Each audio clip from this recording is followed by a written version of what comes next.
当なんかうわ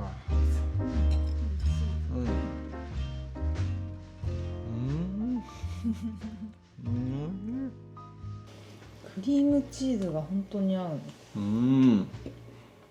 これジャムもっといるね。ジャムはいくらでもあります。美味しい。このなんかあとお皿も可愛いね。オーハウスで買ったの。あ、そうなの？なんか北欧っぽいよね。可愛い。なんか最近韓国のこういうインテリアとか雑貨でちょっとこう北欧ミックスっていう感じが流行ってる気がする。いや今回さ、模様替えしたじゃん。俺も大好きやね。あの空間にちょこっと浸って、もういいねっつって帰ってた。でもさ、何よりさ、ラック見た？ラックのさ、シンデレラフィット感がすごい。すごいね。あとなんか色味さ、めっちゃいいね。どんな部屋にも合うラック。なんかちょっと背丈が高すぎるかなって思ったんだけど、でもほら収納がないじゃん部屋に。だからちょっと上とか下のさスペースまでさ使い切りたいなと思って。でもよかった。なんかサイズがぴったり合うからさ。で無印のカゴとかも使えるからさ。万能な棚だわあれ。そうだね。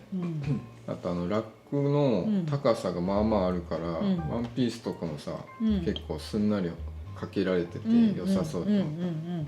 いやあれ一番買ってよかったかも。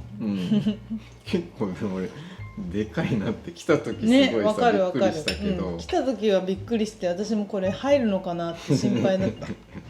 でも来たらすごいぴったりだった。よかった。よくインスタとかメールでもさ、なんかインテリア教えてくださいとかコーディネートしてくださいって言われるじゃん。どうやってやってんの？なんかね、そういう質問とか DM すごいいただいてて、特にね、今の時期多いよね。私はね今までSNS とかで結構海外インテリア見ること多かったんだけど、なんか最近はねオーハウス結構使うこと多くて、オーハウスっていうアプリがあるんだけど、いろんな人のインテリアの投稿を見れたり、でそのタグ付けしてあるその商品をそのまま変えたりとかするからめちゃくちゃ便利で。そうなんだ。なんかインテリア版のインスタかける EC みたいな。まあそんな感じ。なんかコーディネート見ながらお買い物もできるみたいな感じで。視聴者さんからもね、お悩みをちょっといただいてたからね、参考になればいいなって思って、来てた質問が、初めての一人暮らしでインテリアを素敵にしたいのですが、どこから手をつけたらいいのか、どんなアイテムを買えばいいのか分かりません。インテリアに統一感を持たせるコツを教えてくださいっていう方がいて。そうだよね。いや私もまあ正直分かるようで分かんないみたいなとこあるんだけど、なんか一番でも気をつけてるのは、なんかこうアイテム一個一個を見るとさバラバラになっちゃうじゃん。なんかこれはこれで可愛いし、こっちはこっちで可愛いしで、色の統一感もなくなっちゃうんだけど、オーハウスみたいなアプリとかで見てこう素敵なインテリアの投稿とか見つけたらそれ保存しておいて、なんか後からその保存を見返してこう自分が好きなインテリアの傾向って、こういうインテリアの傾向が好きなんだなって、なんかちょっと自分で自分のことを知るみたいな、なんかそれが結構一番大事な気がする。よく言ってるよね。なんか統一感ってさ人によってさ千差万別っていうか、なんか色をさ揃えたら統一されてるって感じる人と物足りなく感じる人もいるじゃん。そうだね。だからなんかその自分の好みを知るっていう意味では、そういうオーハウスみたいなアプリでこう保存しておくっていうのが結構いいなと思った。あとね結構ね日本未上陸の韓国ブランドが多くて、ラグ買ったじゃん、ちょっとしましまっぽいやつ。ふわふわしてて、そうそう足の乗せ心地がいいそう結構厚みがあってさ上質な感じなんだけど、あれリッテンっていうブランドで韓国ブランドなんだけど、あれも7000円とかそのぐらいで買えて、こっそり歩いてた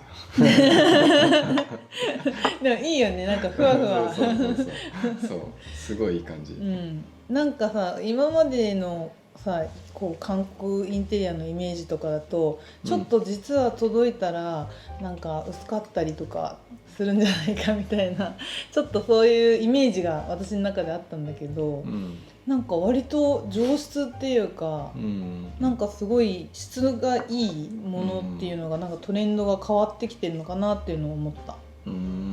そうなんかね商品数も15000点以上あって。15000だからでもね日々増えてるからなんかもっとあるんじゃないかっていうぐらいあって、韓国からさ日本に配送する時ってさ、結構関税とかさ送料とかさなんだかんだその安いアイテムでもそういうプラスアルファでかかっちゃったりとかするじゃん、でも全部その沖縄とか離島とかも含めて送料が全部無料なの。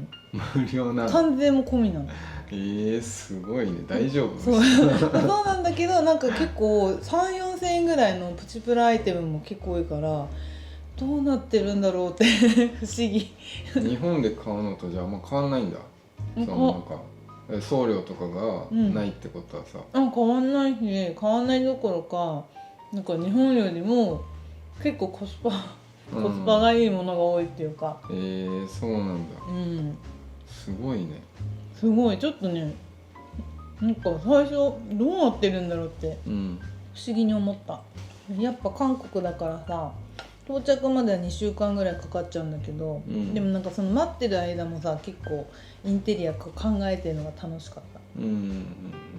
今回さ私のそのベッドルームで6畳ぐらいだからさ、だいたい多分一人暮らしの人のお家の間取りと多分近いと思うんだよね。だから結構その質問くださった方にも参考にしてもらいやすいかなって思う。やっぱさハンガーラック、あれ一人暮らしにはね、いい気がする。めっちゃいいと思う。その多分収納がさないワンルームとかに住んじゃった人でもラック1個あるとさ、結構収納力があるからさ、そうだね。一番大きいのは上と下の段にこう収納できること、あそこの空間ってさちょっと空きがちじゃん。そうだね。そこをね有効活用できるのが本当に良かった。あとね私のその今回買ったアイテムとかね、オハウスのアプリに投稿してて。そうなの？そう。インストールしたよ。厳選されてて見やすいよね。そう、ショッピングでそのまま買えるんだ。そう。すごいねこれ。すごいよね。しかもさ安いね。そう結構金額もプチプラが多いからね、買いやすい。このマウスパッドかわいいすごい。とにかくねいろんなコーディネートをさ見比べながらさそのままスムーズにお買い物できるのがめちゃくちゃいいから、もしまだオーハウスダウンロードしたことないよっていう方がいらっしゃったら概要欄のリンクからダウンロードしていただいて、私もやっているのでニコライフで検索してよかったらフォローもしてください。いやアプリを初めてインストールしたけど、すごいね探しやすいなと思ったね。探しやすいよね。初めての人でも見やすいでしょ。この新生活始まって、こんな家にしたいなって思う、こんな家がいっぱいあってここにでそれをそのままなんか再現できそう、その通りに買っていけば。なんか今年一人暮らしし始めたとか、なんかインテリア自分で考えるの苦手っていう人におすすめ。そうだね。それではこれからお部屋作りを始めるよっていう方の参考になれば嬉しいです。また来週我が家でお会いしましょう。ニコでした。バイバイ。バイバイ。